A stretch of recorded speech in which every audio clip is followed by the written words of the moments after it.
Píratar fengju 26 þingmenn ef kosið yrði í dag en þingflokkur Bjartrar framtíðar myndi þurrkast út. Meira en helmingur kjósenda undir 30 styður Pírata.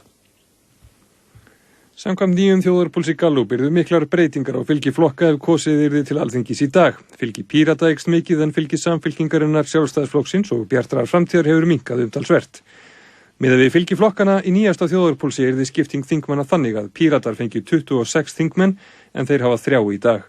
Sjálfstæðisflokkurinn fengi 15 þingmenn, Vinstri græn og Framsókn, hvor sína 8 þingmenn og Samfylkingin 6. Björt framtíðina ekki 5% lágmarksfylgi til að fá uppbótarþingmenn og því þurrkast þingflokkurinn út, samkvæmt þessari könnun.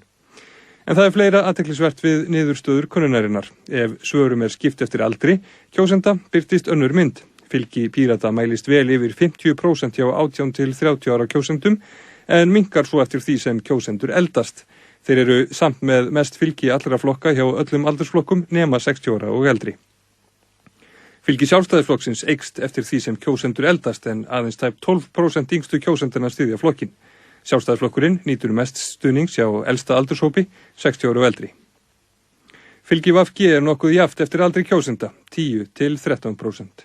5,9% yngstu kjósendana styðja Framsóknarflokkin en 10 til 14% eldri kjósenda. Fylgi Samfylkingarinnar minnst hjá kjósendum undir 40 en hækkar svo með hækkandi aldri. 11% elstu kjósendana styður flokkin.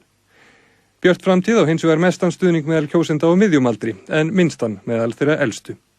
Hafa verður þann fyrirvara á að fá svör geta verið á bakvið fylgi flokka eftir aldurshópum og því geta vikmörkin verið misjafnlega stór.